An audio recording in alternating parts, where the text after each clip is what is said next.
you more than anyone, darling. You know that I have from the start. So build me up, buttercup, don't break my heart. Oh, hi. Hi. Oh, welcome to StoryTown. I didn't hear you come in.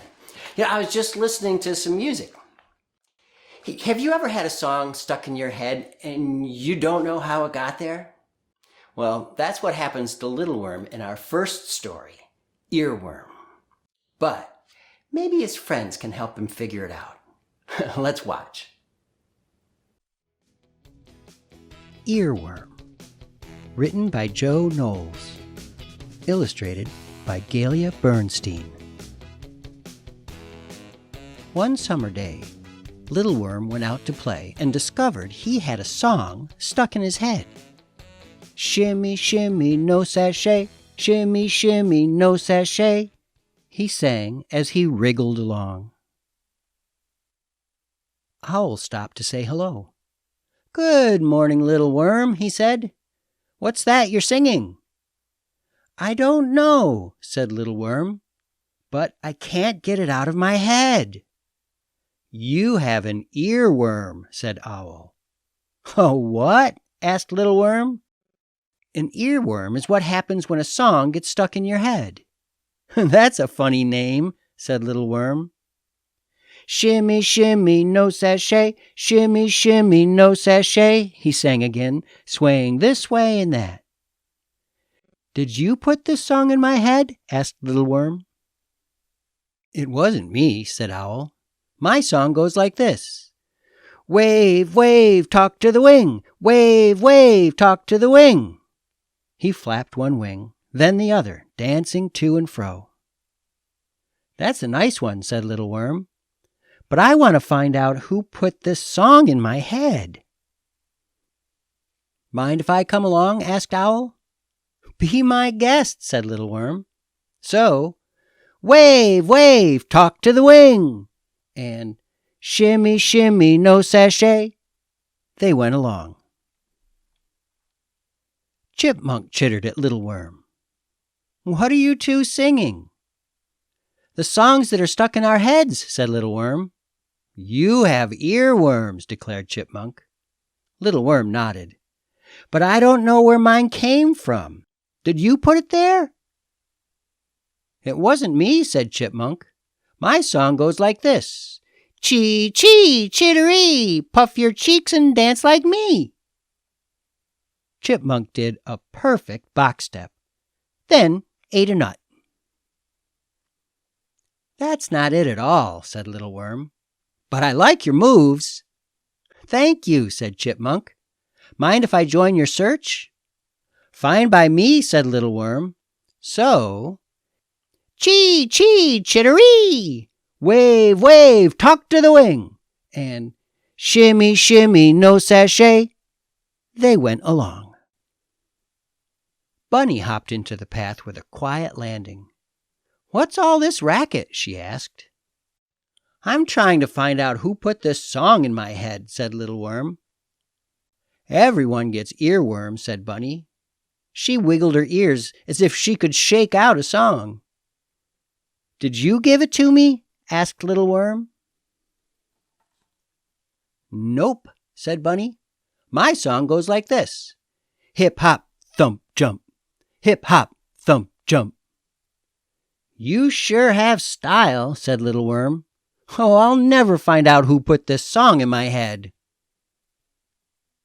Maybe I can help, said Bunny.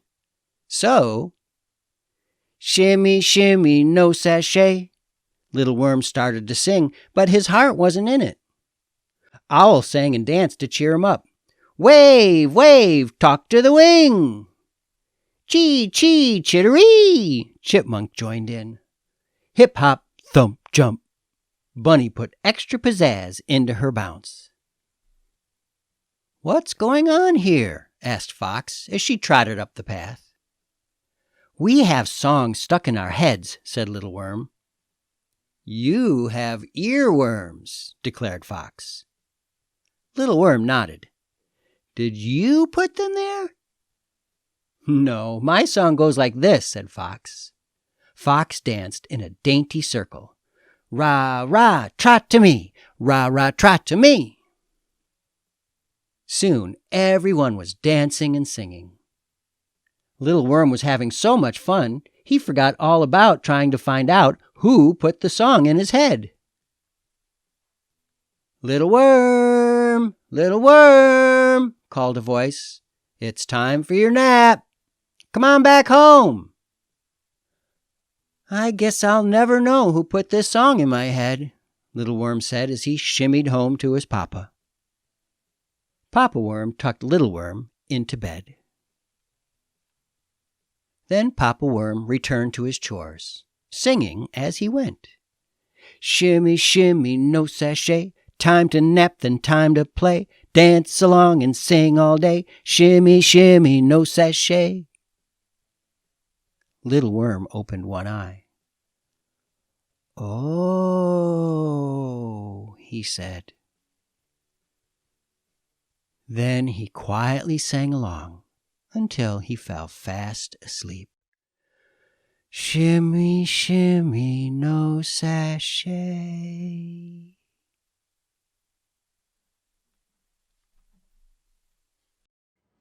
Well, I hope you enjoyed Earworm. In our next story, we have a problem of a different sort. What do you do with a troublesome cat? Well, if you're a little mouse, you can run and you can hide, but with a little imagination and some creativity, you can turn the tables on Mr. Cat. Let's take a look. Mouse Shapes, written and illustrated by Ellen Stoll Walsh. The mice were running from the cat. Hurry, said Violet. Let's hide in here, said Martin.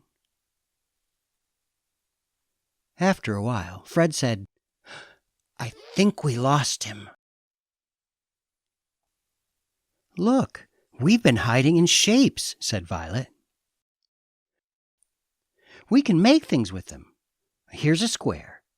A triangle on top makes it a perfect house for a little mouse.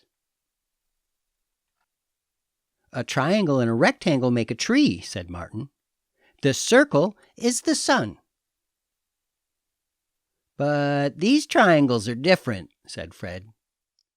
Triangles are tricky, said Violet, but any shape with 3 sides is a triangle. Fred put 2 circles on a rectangle. It's a wagon for the little mouse in the house, he said. 2 diamonds make a book for the little mouse to read, said Violet. Here's 1 oval, 2 circles, and 8 triangles, said Martin. It's a fish. Watch out, the cat likes fish, said Violet. Hey, let's make the cat, said Fred. Violet put on the eyes and nose. Fred stuck on the ears. And Martin added the teeth. It looks just like the real cat, he said. Only better. Just then, the real cat pounced. The mice ran away and didn't come back until the cat was gone. That cat's too sneaky, said Violet. If only we were bigger. I have an idea, said Fred. The clever mice got to work. Soon they made 3 big, scary mice and surprised the cat. The cat ran away fast. What a scaredy cat, said Violet. Now what can we make for the little mouse in the house? Oh, it's time for lunch, said Fred. Let's make some Swiss cheese. So they did.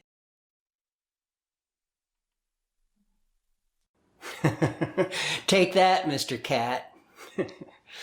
Well, in our final story, Sometimes all you need is a good friend, or two, or three, or five, to get you through troubled times. Here's A Sick Day for Amos McGee. A Sick Day for Amos McGee. Written by Philip C. Stead. Illustrated by Aaron E. Stead. Amos McGee was an early riser. Every morning when the alarm clock clanged, he swung his legs out of bed and swapped his pajamas for a fresh, pressed uniform. He would wind his watch and set a pot of water to boil, saying to the sugar bowl, "A spoonful for my oatmeal, please, and 2 for my teacup." Belly full and ready for the workday, he'd amble out the door.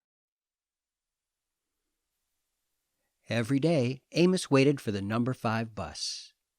"Next stop, City Zoo," the bus driver would call. "6 a.m., right on time," he'd reply. Amos had a lot to do at the zoo, but he always made time to visit his good friends. He would play chess with the elephant, who thought and thought before making a move. Run races with the tortoise, who never ever lost. Sit quietly with the penguin, who was very shy. Lend a handkerchief to the rhinoceros, who always had a runny nose. And at sunset, read stories to the owl, who was afraid of the dark. One day, Amos awoke with the sniffles, and the sneezes, and the chills. He swung his achy legs out of bed, curled them back under, and said, "Ugh, I don't think I'll be going to work today." Meanwhile, at the zoo, the animals waited for their friend. The elephant arranged his pawns and polished his castles. The tortoise stretched his legs and limbered up. The penguin sat patiently, all by himself. The rhinoceros worried that his allergies were worsening. The owl perched atop a tall stack of storybooks, scratching his head with concern. Where is Amos? The animals wondered. Later that day,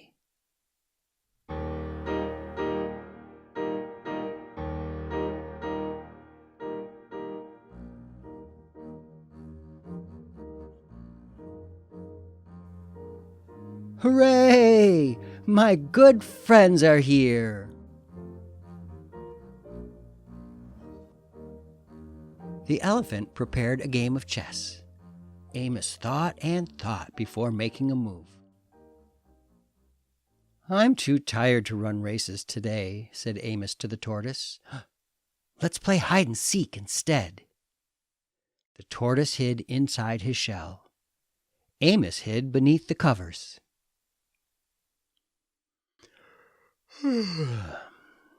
Amos yawned. "I could use a nap." The penguin sat quietly, keeping Amos's feet warm. "Achoo!" Amos awoke with a sneeze. The rhinoceros was ready with a handkerchief. "I'm beginning to feel much better, thank you," said Amos to his friends. He swung his legs out of bed. "Perhaps we'll share a pot of tea." Amos wound his alarm clock. "It's getting late," he said. "After all, we have a morning bus to catch." So Amos said good night to the elephant, and good night to the tortoise, and good night to the penguin, and good night to the rhinoceros, and good night to the owl, who, knowing that Amos was afraid of the dark, read a story aloud before turning out the light.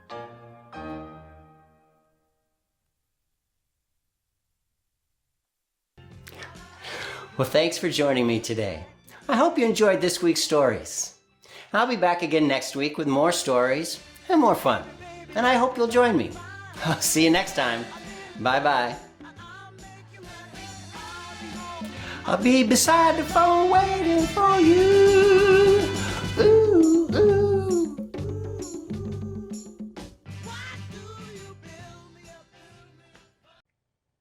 1, 2, 1, 2, 3. I keep a story in my pocket and a story in my shoe. 'Cause nothing beats a story when you get to feeling blue. So slide it close beside me and I'll spin one just for you. I bet I can make you smile in a minute or two. Come on down to StoryTown. Bring along a friend. We'll keep you entertained. On that you can depend. We might not stretch the truth, but we're bound to make it bend. Oh, come on down to StoryTown, where the stories never end. I said come on down to StoryTown, where the stories never end.